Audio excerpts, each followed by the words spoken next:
Hello, everyone. Welcome back to yet another interview here on the Loudini Rock and Roll Circus. My name is LouLombardi, a.k.a. Loudini, and today, this might be a first, I've actually got two guys from the same band on the phone at the same time. So this is going to be a real treat.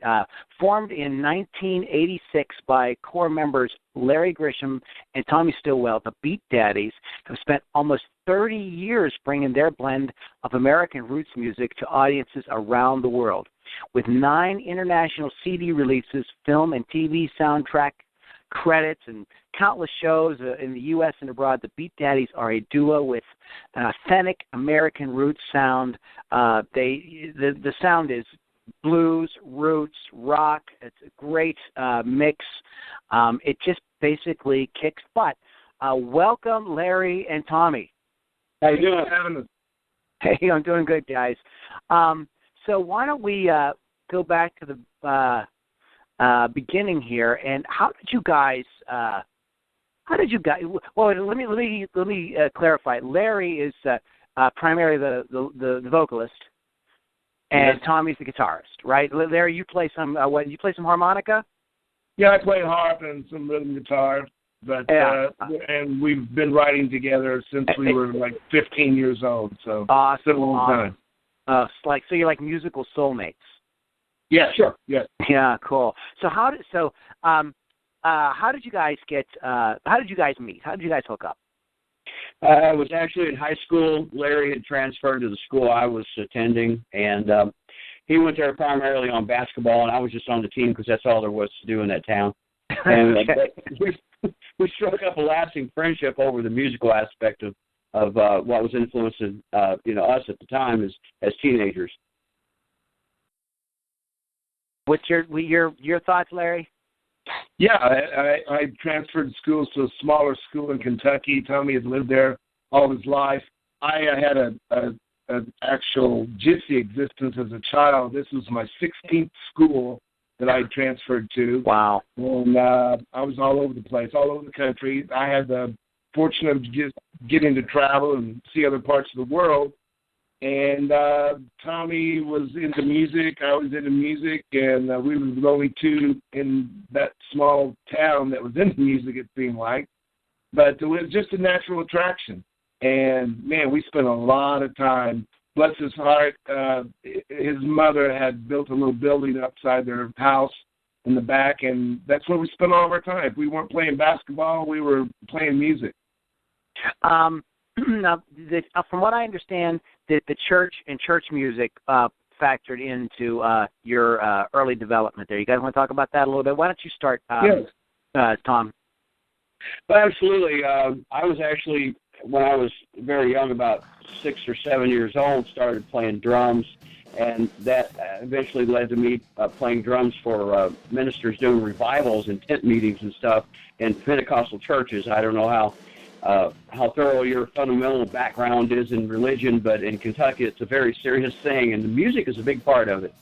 And I would watch these ministers, a lot of them played guitar, and sang, and I would watch them as they were playing, and you'd see the reaction on the people in the congregation, which could get kind of intense at times. And that's how I learned my first chords, was just watching these guys play. And I also started out in the church as my grandmother was a pianist, and we didn't have drums in our congregation, but she taught me things on the piano, and I was just so interested in music, and I had uncles and everything that played. In fact, my grandmother's cousin was Merle Travis, and we lived in Newburgh County, Kentucky at that time, and so I had music all around me as well.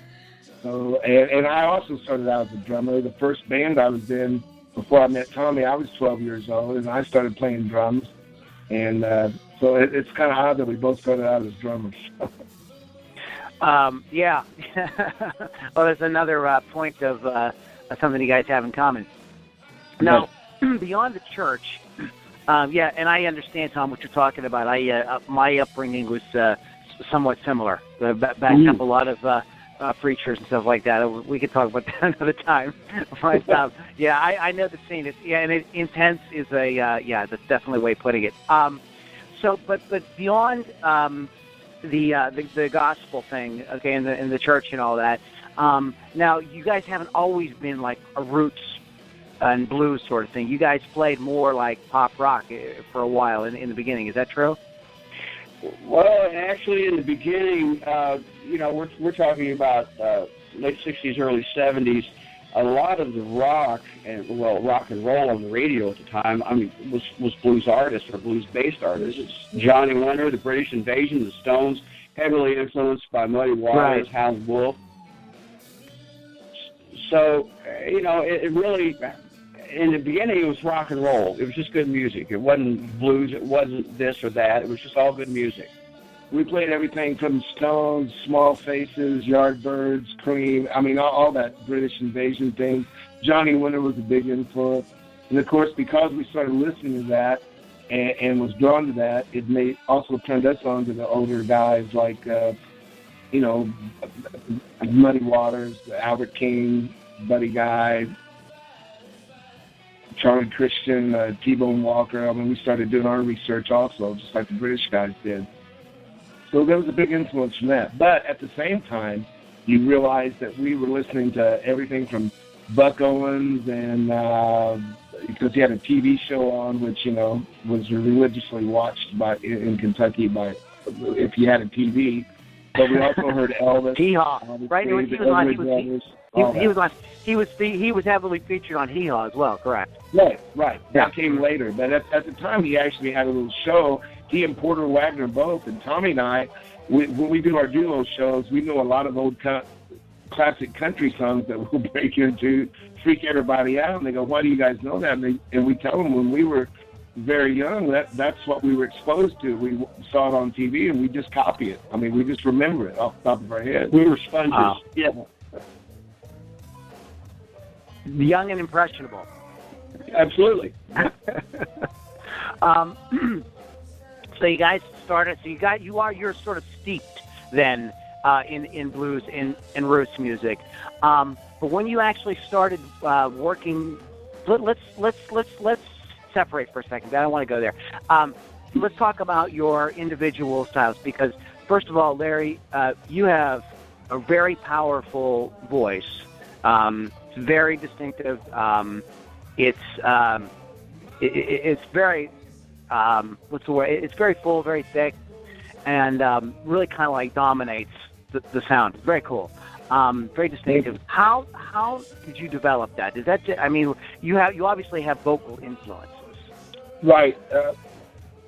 To be quite honest, when we started to make a living at playing music, obviously we played a lot of cover material, and we had what was considered house gigs at different bars or nightclubs around the country. We'd go in and play 5 nights a week.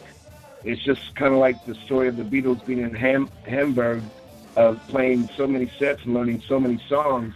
And at the time, I tried to sing like whoever we were covering. I wanted to sing like Burton Cummings and the Gatsby. I wanted to sing like Rod Stewart. I wanted to sing like Mick Jagger. I wanted to sing like Paul or John.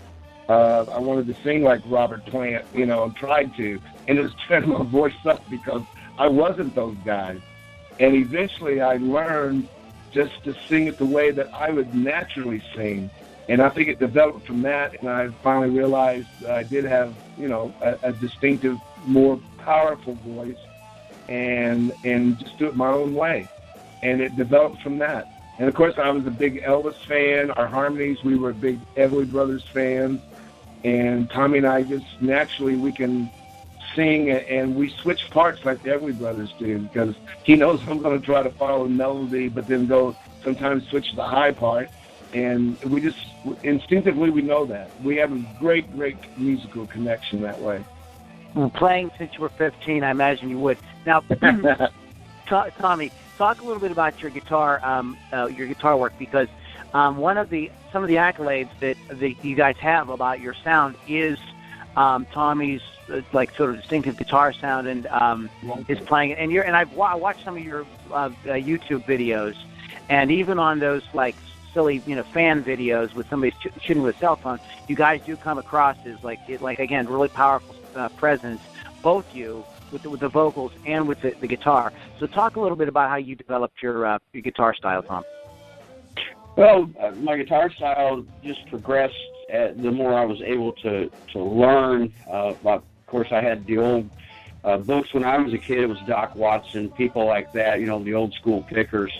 And but then, being influenced by the pop scene, especially the British invasion, of course, I started paying attention to Eric Clapton and started paying attention to Jeff Beck and guys in the Yardbirds, especially because of the guitar players that passed through there. And you do start out by learning the stock licks in the records, and you try to copy that. But then at some point you have to break off and develop your own style and feel.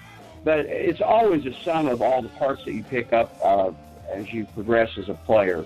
I'm still progressing to this day. I'll be throwing things in that I didn't necessarily know before, simply because I've been open to a new style or a new type of music or player that I'd never seen or heard of before, and it just hits me that way. And that's how we progress.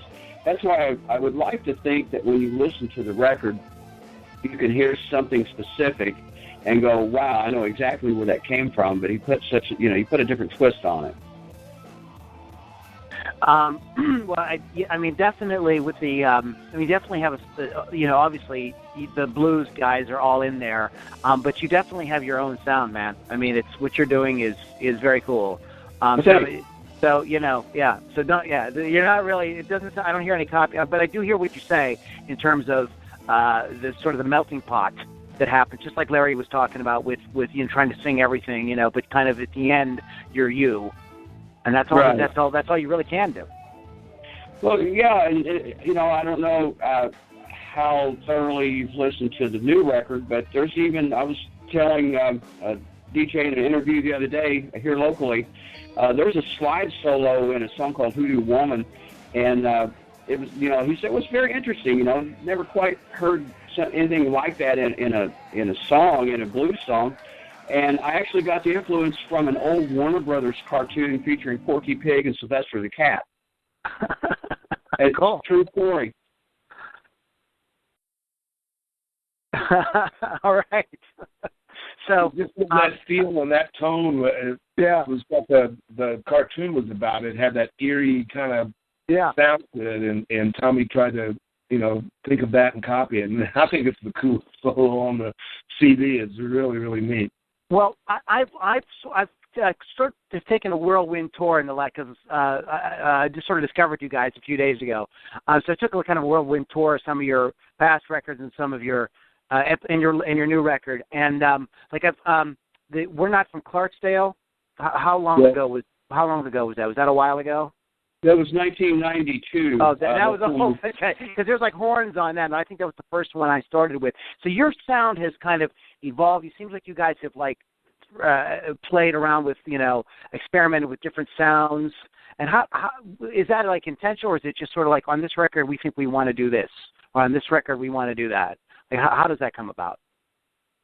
Well, the No Weed from Clarksdale and the follow-up, South of Mississippi, were both done for a Malaco subsidiary label called Waldoxy out of Jackson, Mississippi. Mm-hmm. And they were recorded at Muscle Shoals Sound Studios in Muscle Shoals, Alabama. And so we had, the producer had at his disposal the Muscle Shoals horns, the Swampers rhythm section. And so, that did open some doors, and, the producer had more say-so than we did on what, was heard on the record. So that's where the horns and all that stuff comes from. I mean, we didn't write any of the horn lines into those songs. As time went by and things started becoming more in our control, that's when you start hearing the projects that have a little more of how we feel the music is, should be sounding. So, and that's not to say we won't have horns in the future. We write songs, and it's not necessarily about 15-minute guitar solos. It's not necessarily about anything other than the song and the story. So we might write something where horns will be called for in the future. Well, if you have any history at all, knowing any history of Malaco Records, they produced those first two records, having us do the Malaco sound, what we call. We went in with the songs, doing it the way that we do it, just guitar and vocals primarily, maybe some harmonica, and they heard all this different, and they actually had more artistic control, and actually we thought we loved the CDs. They were good CDs, but it didn't sound like us live. Tommy, they didn't really let Tommy go where he normally goes. They didn't let me really overpower with the vocals. In fact, some of those vocals were scratch tracks, and I wanted to redo them. More feeling and all that, and they didn't want me to. They thought that was fine, and then they put a lot of backup singing and this and that. And once again, they were good records. It just didn't sound like it. And that was the problem we realized as we were touring back then. People brought that up, and they actually told us we sounded better live. They thought, man, we really loved your records, but when we first started hearing you live, we thought, well, that's not the band. But then once they heard us live, there was more feeling and emotion and the way we wrote the song.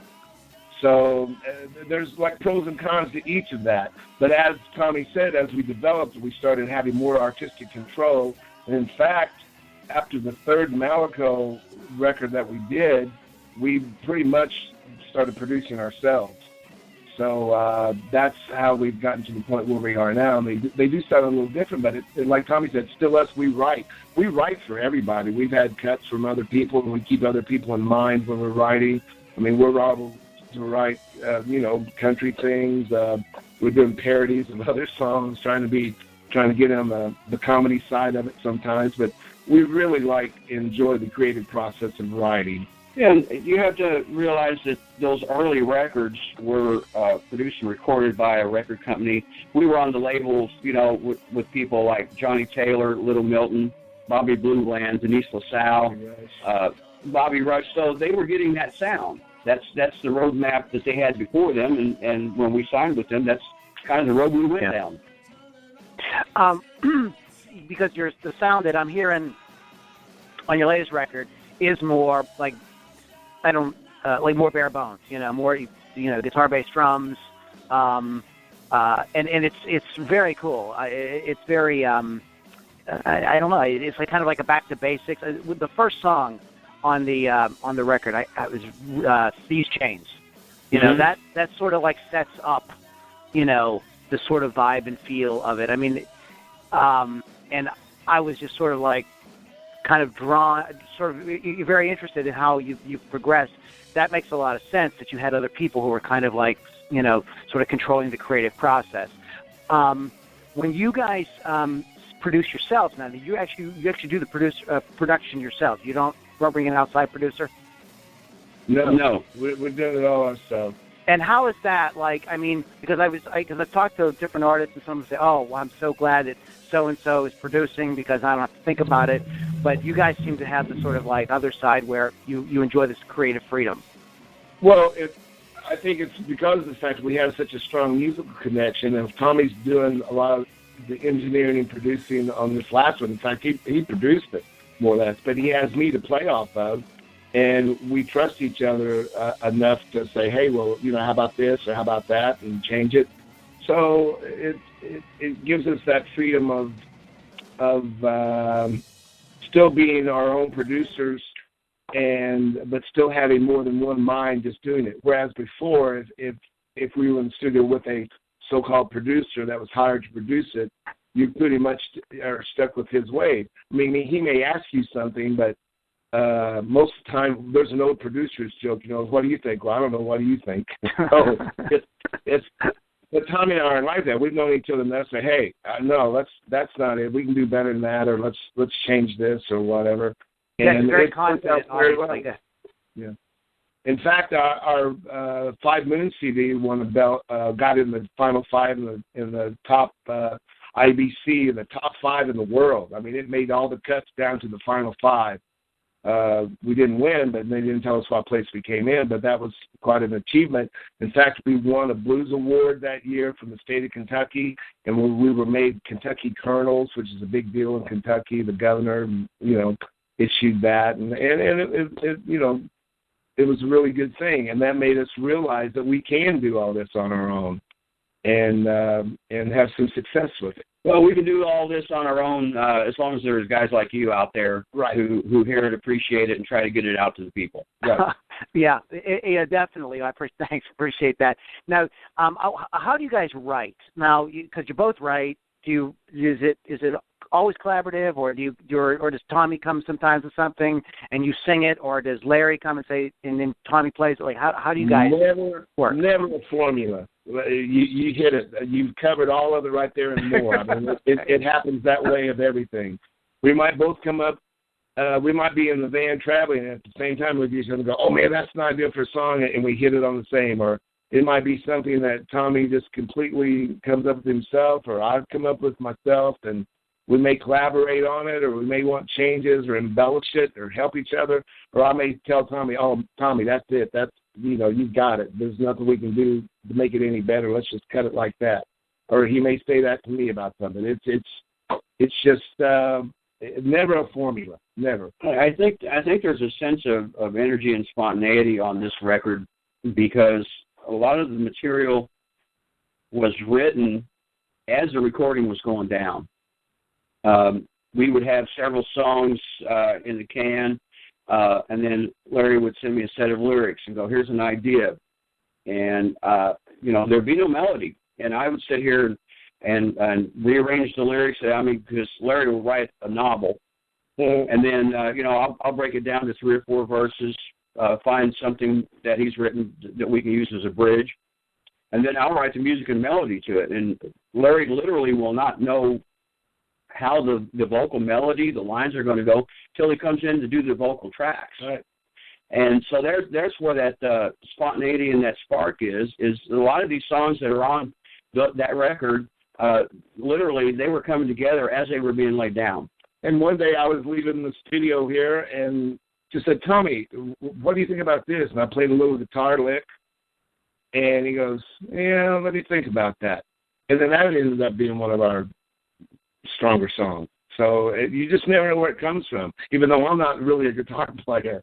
I just had this idea in my head, and Tommy took it and ran with it, and then we said, well, what about this for vocals? And we started both writing. That was really a collaboration because we both started, he'd write a line, maybe I'd write a line. We had different ideas for the lyrics, and it came that way.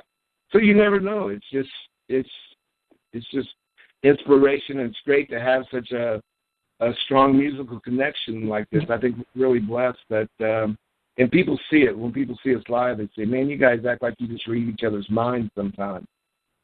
Well, after 30 years, almost, you guys work it sounds to me like you guys work like Mick and Keith work. It's like that kind of a brotherhood between the two of you.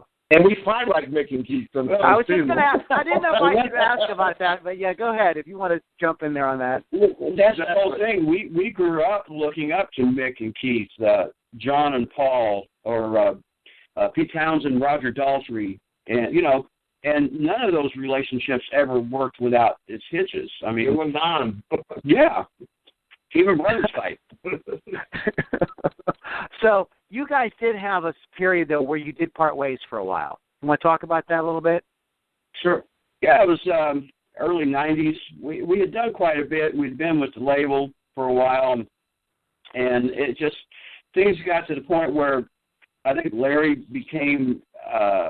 had a desire to move to a different area because you play an area for so long and you get to the point where we need to do something.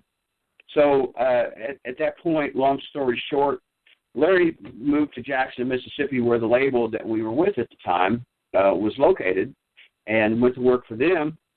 I stayed in this area and just continued to pursue, things locally, and I had a family, and just kept my career going as I could without really getting my feet too far out of the tri-state area. And then Larry can pick it up from there. Yeah, I was fortunate enough to not only work with the label a little bit, but I ran into a bunch of players down on the coast who knew of the band, and I was getting calls for the band. So I kept the name the Beat Daddies, and we actually were fortunate enough to tour Japan, Europe, and all that. And take a little bit further, we did, I think, 3 CDs, 3 or 4 CDs. and kept the name going. All this time, Tommy and I stayed in contact quite a bit. I'd come up and do a show with him once in a while up in this area. But yeah, I just wanted to get away from this Midwest wastelands, as I called it back then, which, you know, I just felt we had gone as far as we could go here. We had the bus, the whole bit. The bus was nickel and diming us to death. We had a 40-foot Silver Eagle, thought that was the way to travel, and it just ate us up. And we weren't making, we were working but not making that much money. We had a road crew, the whole bit. And I thought, man, it's time to downsize, move away, and just maybe, take a hiatus for a while and see what happens, maybe just concentrate on writing. I thought I was going to be able to do that with the record label there, but as I said, I was getting all these calls for the band, and I put together a decent band, and, those guys stayed with me for almost 11 years doing it. But in the meantime, we stayed in contact. Long story short, Katrina hit in 2005, right where I was living, past Christian, Mississippi. That's where it hit. People always say, oh, you were in New Orleans, son, got flooded. No, I was right where it hit, wiped everything out. Fortunately, I was on the road, and I lost everything, of course, like all my recording equipment and guitars and personal things and all that. But I lived in a FEMA trailer for a short time, but that got old real quick, and the coast was drying up, had to start all over again. All the casinos where we were playing, all the venues were wiped out. And by staying in contact with Tommy, he had signed with a publishing company in Nashville and was doing some session things for them. They said, man, why don't you come back up this area and we'll just see, if we can pick up a little bit and see what happens. And that's what I did. And then things just started developing and naturally ran right back into us writing and recording and becoming fairly popular in this area again. We are traveling quite a bit, but not near as far as we used to, because it's just not feasible anymore. We're working a lot. Tommy and I work 5 nights a week playing music, have been all summer long. In fact, we work ourselves to death a little bit, but you have to work to put food on the table these days, and that's all we do. We don't have a day job or anything. Tommy is talented enough and sought after enough that Tommy actually can, set in and sub guitar-wise and other bands, but a big thing is he's making money producing other people's. He's got a couple of projects he's producing for other people now with his little studio here. So everything's kind of fell back into place how it was, but we're older and hopefully wiser, and we're making some better choices, we hope, or learning as we go along. You guys have had such a ride. I mean, you've done so much stuff, it's a great story, you guys were apart for 11 years. Is that how long it was? Yeah, about 11 years. Yeah. Jeez. And you get right back together it was just yesterday, and you're doing music again. The new record is absolutely fantastic. Thank you. It is really good. I've listened to it over. Who do that we do? Great title. What do you guys want to do next? Where do you want to go? What's the future? What's your sort of future plans for the Beat Daddies? Well, with the new record being out, we're hoping that it'll be well received enough to the point where maybe we can start expanding our fan base, and we would like to hit some festivals in some other parts of the country. We have gone out and done some festivals in the past, but that was decades ago. We would like to get back into that. I could see we've got a strong fan base now in Central Europe. I would like to see us try to get over there to festivals in Europe. Festivals and listening rooms are what we're primarily after because, let's face it, to make a living, as I said earlier, we're working 5 nights a week, but we're a jukebox to some people. We do a lot of cover material. We do our original stuff also, but to make money, a lot of these places and people, they want to hear the stuff they're familiar with. And we're fortunate enough, we were sponges. We still remember all these old classic songs, be it country or pop or soul, R&B, Motown stuff. We can play just about anything. So we're actually about 4 bands in one. We can do anything. But what we really like to do is to go out. We think about it. We've got 9 CDs out. We could do we could do a 5-hour show and do all original stuff and be different. But we want to do the festivals, the listening rooms, but the bigger, more exposure type festivals. Man, we'd love to do like Telluride here in the States or out on the West Coast again. Like Tommy said, we've played some of those things years and years ago, but we want to get back where we feel like we're at that age now. We really enjoy it, and we've learned some things, and we too, again, thanks to people like you that's getting the word out. I think this is a really good CD. Not bragging. I just think it's different, and it's going to get us somewhere. I hope. It's kick-ass. It is really good. We do a music version of our podcast, and we're going to play it and tell everybody about you guys. So, is there anything? What would you guys like to plug? I mean, Tommy says you're working on. You produce some other artists. You can talk about that if you want. Anything you guys would like to plug? Go ahead. Well, right now I'm in the middle of producing an artist here locally named Jonas Cowan. You'll be seeing his CD probably come out in the next few months. I think it's going to be called or titled Long Way Home. And Jonas is a really stripped down rootsy player, but we're trying to. It's got that same eclectic collection of influences. His dad was also a minister in the church, and so you hear everything from Johnny Winter influences to Freddie King in this new recording, and so I'm really looking forward to getting that out. But also, starting in on our next project. It's kind of weird trying to sandwich your own band in between all these other projects, but I would definitely find time to do that for sure. Yeah, we've got a few songs in the can and for this next project coming up, and just constantly trying to tweak and continue with new things, and yet here we are still promoting the hoodoo that we do, so that seems a little strange at times because we kind of forget which project we're working on. But that's great, man. We feel blessed that we get to play music for a living and share our music and write and share all this with people. We feel that's what it's about. Well, congratulations. I really can't wait to hear what you guys come up with next. Everybody can go to thebeatdaddies.com, and all the information about shows you have coming up and links to where you can go get the CD and all the happy stuff is there. Any final thoughts? Anything you guys want to add before we let you go? Because if you work at 5 nights a week, I'm sure you're busy. Yeah, that's an understatement. But once again, I can't stress personally how much we appreciate guys like you out there getting these things out, not only us, but other artists like us. And I think that's the kind of attitude that's going to breed a fresh music scene, the indie blues music scene, if you will. And we really, truly appreciate it. Very much so. Thank you. All right, guys. Well, you guys keep rocking, and we will keep listening. You guys have a great night, and I will talk to you soon. All right. Thank you. Take care, guys.